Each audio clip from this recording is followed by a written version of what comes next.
Il y a des hommes qui croient que le monde leur appartient, jusqu'à ce que la vie leur rappelle qu'ils ne possèdent rien. Les histoires de Sika, Arsène était de cela. Dans son quartier d'Abidjan, où les rues s'entremêlaient comme des fils de raffia, il marchait avec cette assurance que seuls les vainqueurs affichent. Entrepreneur à 29 ans, il avait bâti son petit empire de services et de commerce avec un charisme que certains enviaient et que d'autres redoutaient. Les filles le regardaient passer, les hommes secouaient la tête, et lui, fidèle à sa nature, se plaisait à observer les regards qu'il suscitait. Tout dans son attitude disait « Je suis Arsène ». Le reste n'est que décor. Les habitants du quartier le connaissaient bien. Chaque jour, son rire éclatait comme un tambour au marché, chaque soir, sa silhouette brillait sous les néons des boutiques, toujours accompagné d'un sourire qui faisait fondre les cœurs. Mais pour Arsène, tout n'était qu'un jeu. Les conquêtes étaient des trophées, les promesses des mots vides, et le respect, une valeur qu'il croyait obsolète. Il y avait pourtant des avertissements. Les anciens du quartier, assis devant leur case ou dans les cafés à l'ombre des manguiers, murmuraient souvent. Ce garçon-là va se brûler, trop fier, trop sûr de lui. Mais Arsène, qui ne voyait dans ces mots que de la jalousie ou de la peur, riait de plus belle. Chaque fille conquise devenait une nouvelle preuve de son pouvoir, chaque sourire arraché, un trophée qu'il déposait dans sa mémoire comme autant de pierres précieuses.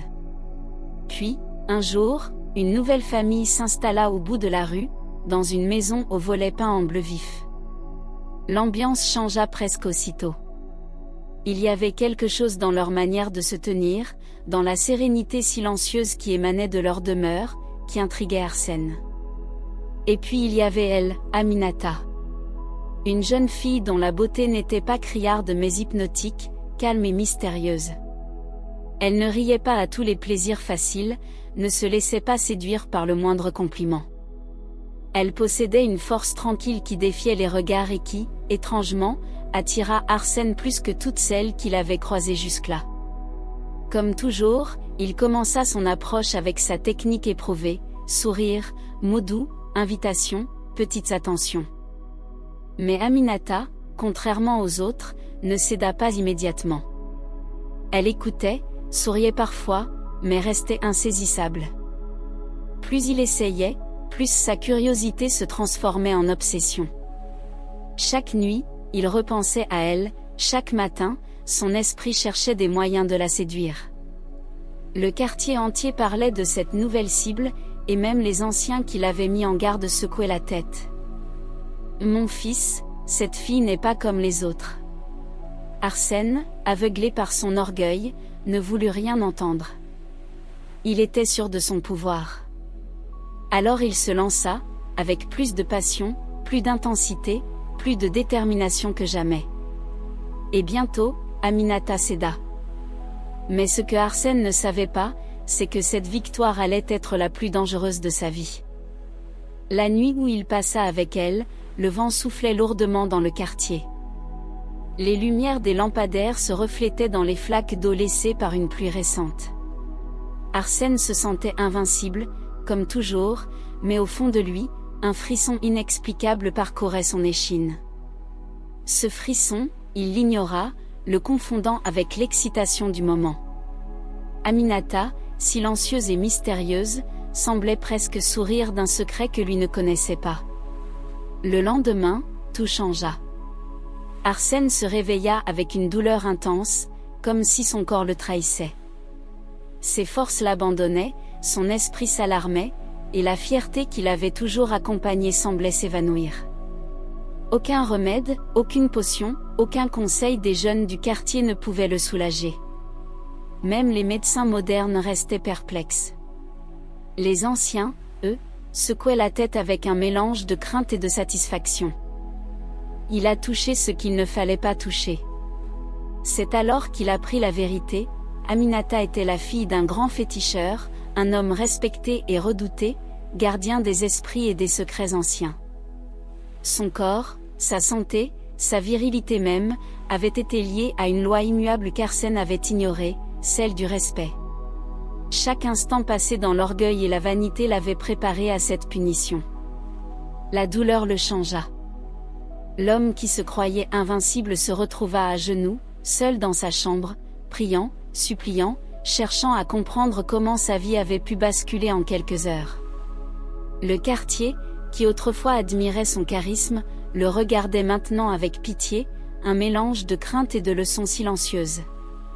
Arsène sentait l'humiliation et le désespoir s'entrelacer, chaque battement de son cœur rappelant combien l'orgueil peut être dangereux. Et ce fut là, au cœur de cette souffrance, que naquit en lui une première étincelle de repentance. Il comprit que ses conquêtes, ses triomphes, ses rires fiers et ses promesses creuses n'avaient jamais construit sa vraie force. Elle était ailleurs, dans le respect des autres, dans l'humilité, dans la valeur du cœur. Mais la route pour réparer ses erreurs était longue, douloureuse, et semée de leçons que la vie seule pouvait enseigner. La douleur qui le tenaillait depuis cette nuit avec Aminata ne s'atténuait pas. Chaque pas qu'il faisait dans le quartier lui rappelait sa faiblesse, chaque regard croisait la vanité qu'il avait portée trop haut. Arsène, l'homme qui pensait pouvoir conquérir le monde sans jamais s'incliner, se retrouvait désormais prisonnier de son propre corps et de son orgueil déchu. Les voisins murmuraient, certains avec commisération, d'autres avec une peur mêlée de respect. Le karma, disait-on, s'abattait enfin sur lui. Au début, il tenta de fuir la réalité. Il se rendit chez les médecins les plus réputés d'Abidjan, dépensa des fortunes en traitements et remèdes modernes, croyant qu'aucune malédiction ancestrale ne pouvait rivaliser avec la science. Mais le corps, lui, n'écoutait pas. La douleur persistait, s'intensifiait parfois jusqu'à le plier en deux. Il commença à comprendre que ce n'était plus une question de force, de richesse ou de séduction, il avait franchi une limite sacrée, une frontière invisible que seul le respect pouvait protéger. Alors il se rappela des paroles des anciens, il a touché ce qu'il ne fallait pas toucher. Ces mots résonnaient dans son esprit comme un écho cruel. Arsène savait désormais que la fille du féticheur n'était pas simplement Aminata, elle était le canal d'une justice plus grande, d'une loi ancestrale qu'il avait ignorée dans son arrogance. Chaque douleur, chaque frisson, chaque malaise n'était pas un hasard, c'était un rappel, une leçon, un cri du monde invisible pour lui apprendre l'humilité. Au début, il refusa. Ce n'est qu'une coïncidence, se disait-il, je trouverai un moyen de m'en sortir sans changer. Mais la vie, implacable, avait ses propres méthodes. Ses affaires commencèrent à péricliter. Les partenaires, autrefois admiratifs de son audace, s'éloignèrent, gênés par son état. Même les jeunes du quartier qui le voyaient comme un modèle commencèrent à murmurer derrière son dos. Arsène réalisa que tout ce qu'il avait bâti reposait sur du sable mouvant, et que l'orgueil n'avait jamais été une fondation solide. C'est alors qu'il décida de franchir le seuil de la maison du féticheur. Son cœur battait à toute vitesse, mais cette fois ce n'était pas la fierté qui le guidait, c'était la peur et l'humilité. Le vieil homme, assis calmement au milieu de son antre rempli d'odeurs d'herbes sacrées et de bois brûlés, l'accueillit sans colère, sans reproche. Juste un regard pénétrant, comme si le temps et l'espace se concentraient en un seul instant. « Tu es venu, dit le féticheur. »« Je veux comprendre, balbutia Arsène, incapable de soutenir ce regard. »« Comprendre quoi ? » ?»« Tout, ce que j'ai fait de mal, pourquoi je souffre ainsi, et comment réparer. » Le vieil homme hocha la tête lentement. Il commença à parler des lois invisibles, de la valeur du respect, de la manière dont chaque action, chaque désir non maîtrisé, résonnait dans le monde autour de nous. Il parla de l'énergie des femmes, de la pureté qui ne doit pas être bafouée, et des conséquences qu'entraîne la violation de ces lois sacrées. Arsène écoutait, les mains tremblantes, sentant le poids de sa vie passée s'écraser sur ses épaules.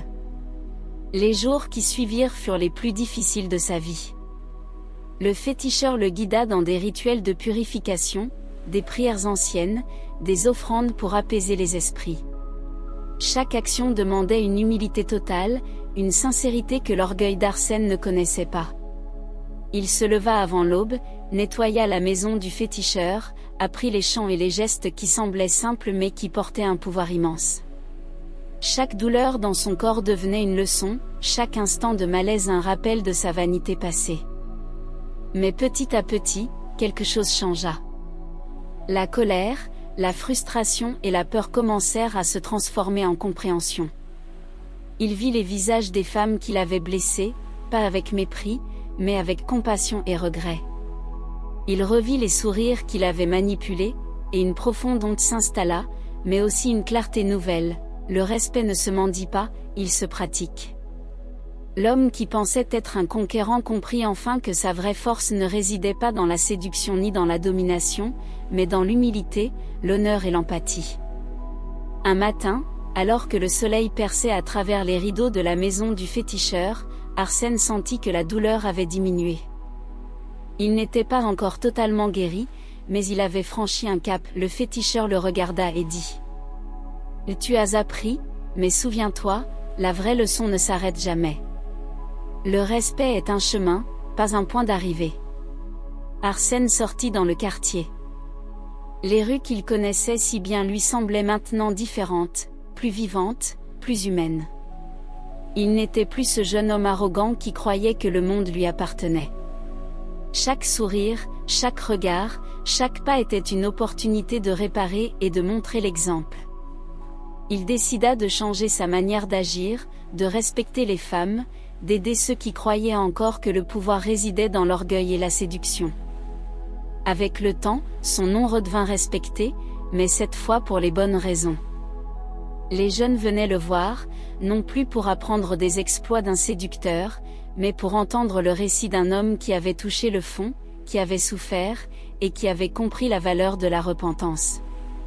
Arsène devint un symbole de transformation, un témoin vivant de la justice invisible et de la puissance de l'humilité. Et ainsi, la leçon se grava dans le quartier et au-delà, aucun homme ne peut posséder ce qu'il ne respecte pas, et l'orgueil ignoré finit toujours par rencontrer la loi immuable de la vie. Arsène avait payé le prix fort, mais il avait appris ce que l'argent, la séduction et le charisme ne pouvaient jamais acheter, le respect des autres, la maîtrise de soi et la conscience des forces invisibles qui gouvernent le monde. Il n'était plus le même homme, et c'était là sa plus grande victoire. Abonne-toi pour plus d'histoires, laisse-nous un commentaire pour tes appréciations.